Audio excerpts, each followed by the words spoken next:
Hello students, ये BTC fourth semester की science की क्लास है। इसमें हम साइंस का फर्स्ट चैप्टर जैव विकास, पारिस्थितिक तंत्र और उसके घटक के बारे में पढ़ेंगे। सबसे पहले बात करते हैं जैव विकास के बारे में कि जैव विकास क्या है। वह प्रक्रिया जिससे किसी आबादी में जो किसी विशेष स्थान पर एक साथ वास करते हों एक बहुत ही लंबे समय में बदलाव आते हैं, उसे ही जैव विकास कहते हैं। आप उदाहरण के रूप में वानर और इंसान को ले लीजिए। पहले इंसान 4 पैरों पे चलता था, उसके बाद 2 पैरों पे चलने लगा, तो पीढ़ी दर पीढ़ी इनमें कुछ तो परिवर्तन हुए होंगे जिससे वो 2 पैरों पे चलने लगा। तो वही है जैव विकास। जैव विकास में क्या होता है, पीढ़ी दर पीढ़ी कुछ परिवर्तन होते रहते हैं। यह बदलाव आनुवांशिक स्तर पर होता है। ठीक, ये हुई जैव विकास। अब जैव विकास को समझाने के लिए कुछ वैज्ञानिकों ने अपने मत दिए, जैसे लेमार्क, डार्विन, लीब्रिज। जो लेमार्क ने अपना मत दिया उसको हम लेमार्कवाद कहते हैं। अब बात करते हैं लेमार्कवाद की। जीन बैप्टिस्ट डी लेमार्क इनका पूरा नाम है। लेमार्क का फ्रांस के वैज्ञानिक थे। इन्होंने 1809 में सर्वप्रथम विकास की वैज्ञानिक व्याख्या दी, जिसे लेमार्कवाद कहते हैं। लेमार्क की पुस्तक थी फिलोसॉफिक जूलॉजिक।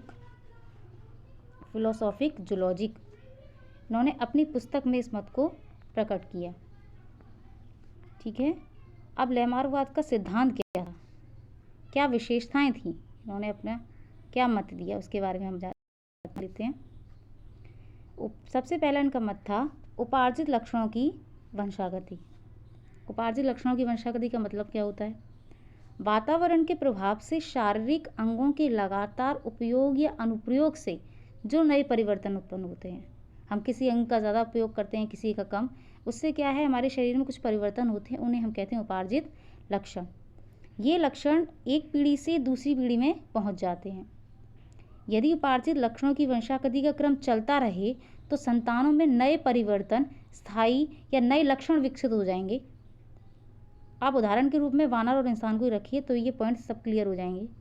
इस प्रकार बनने वाली संतति अपने पूर्वजों से पूर्णतः भिन्न हो जाएगी और इस तरह नई जाति का निर्माण हो जाएगा।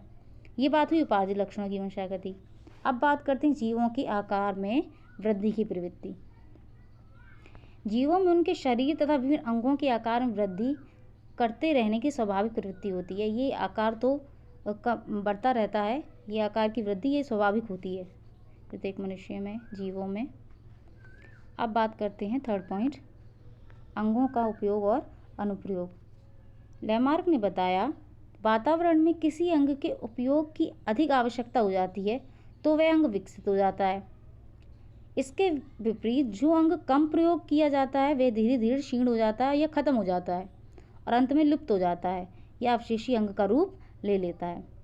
ये उन्होंने ये बताया, जिस अंग का हम ज़्यादा उपयोग करेंगे वो विकसित होगा, जिसका कम करेंगे वो या क्षीण हो जाएगा या फिर लुप्त हो जाएगा। अब इनका चौथा मत था वातावरण का प्रभाव। वातावरण के प्रभाव से मतलब है कि वातावरण के परिवर्तन के अनुसार जीव स्वयं को अनुकूल बनाने के लिए अपने शरीर की संरचना तथा आदतों में परिवर्तन कर लेता है। मतलब अपने आप को वातावरण के अनुसार ढालना। जैसे शीत प्रदेशों में जो जीव रहते हैं वहाँ पर रह सकते हैं क्योंकि वो उस माहौल में, उस वातावरण में अपने आप को ढाल लेते हैं, और जो ग्रीष्म प्रदेशों में रहते हैं या गर्म ऋतु में जो जीव पाए जाते हैं वो अपने आप को वहाँ के वातावरण के अनुसार ढाल लेते हैं। तो वही इन्होंने बताया है कि वातावरण के परिवर्तन के अनुसार जीव स्वयं को अनुकूल बनाने के लिए अपने शरीर की संरचना तथा आदतों में परिवर्तन कर लेता है। इस प्रकार के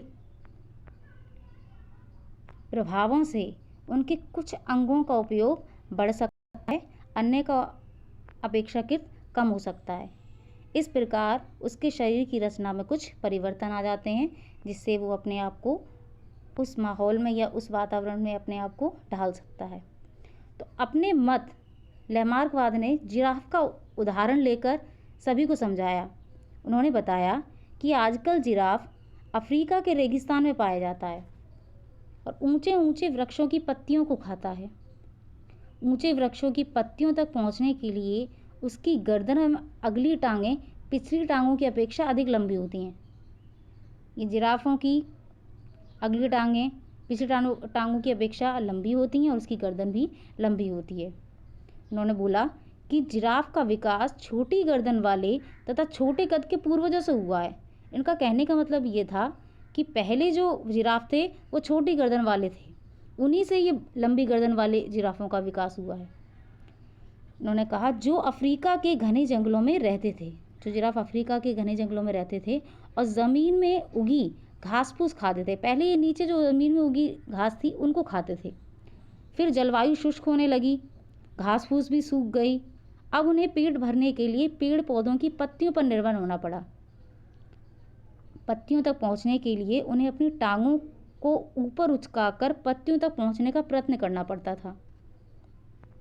अतः गर्दन व अगली टांगों के अधिकाधिक उपयोग से इनकी लंबाई पीढ़ी दर पीढ़ी धीरे धीरे बढ़ती चली गई। उन्होंने अब वो घास खत्म हो गई नीचे, उसके बाद ये पेड़ पौधों की पत्तियां खाने लगे, जिससे इनको अपनी गर्दन का उपयोग और अगली टांगों का उपयोग ज़्यादा करना पड़ा। तो उन्होंने लैमार्क ने यही बताया कि इनके उपयोग ज़्यादा करने से यही लंबी हो गई गर्दन और अगली टांगें इनकी लंबी हो गई। आजकल अफ्रीका के मरुस्थल में लंबी गर्दन और लंबी टांगों वाला जिराफ इन्हीं परिवर्तन का परिणाम है। उन्होंने यही बताया कि लंबी गर्दन वाले, लंबी और टांगे वाले जिराफ यही इन्हीं परिवर्तन के कारण उत्पन्न हुए हैं। पहले ये इनके पूर्वज कैसे थे? छोटी गर्दन वाले। लेकिन कुछ वैज्ञानिकों इनके मत से संतुष्ट नहीं हुए। उन्होंने इनकी आलोचना की। कुछ वैज्ञानिकों ने ये कहा कि पहलवान का बच्चा पहलवान क्यों नहीं होता? पहलवान की पेशियां तो सुविकसित होती हैं, लेकिन जब उनका पुत्र होता है तो वो बलिष्ठ पेशियों वाला क्यों नहीं होता? उसकी पेशियां उसके पिताजी पहलवानों की तरह क्यों नहीं होती? कुछ वैज्ञानिकों ने ये कहा कि अंधे माता पिता की संतान अंधी क्यों नहीं होती? और कुछ वैज्ञानिकों ने ये बोला कि अगर किसी सैनिक का कोई अंग नष्ट हो जाए तो उसकी जो संतान उत्पन्न होगी उसका भी अंग नष्ट होना चाहिए। ठीक है, लेकिन ऐसा क्यों नहीं होता? और हमारे भारत में बालिकाओं के कान व नाक छेदने की प्रथा है, लेकिन जन्म के समय नाक और कान में छिद्र क्यों नहीं होते? तो इस तरह से कई वैज्ञानिक ऐसे आए जिन्होंने इनकी आलोचना की। लेकिन सबसे ज़्यादा विरोध बीजमान नामक एक वैज्ञानिक थे। उन्होंने प्रयोग के आधार पर इनकी आलोचना की। उन्होंने क्या किया? कई पीढ़ियों तक चूहे की पूंछ काटी, किंतु उन्हें अंत में एक भी पूंछ कटा हुआ चूहा प्राप्त नहीं हुआ। इस तरीके से कई वैज्ञानिक ने इनकी आलोचना की और उनको गलत सिद्ध किया। तो इसके बाद नई वीडियो आएगी, उसमें हम डार्विन को पढ़ाएंगे, डार्विनवाद। ठीक है, थैंक यू।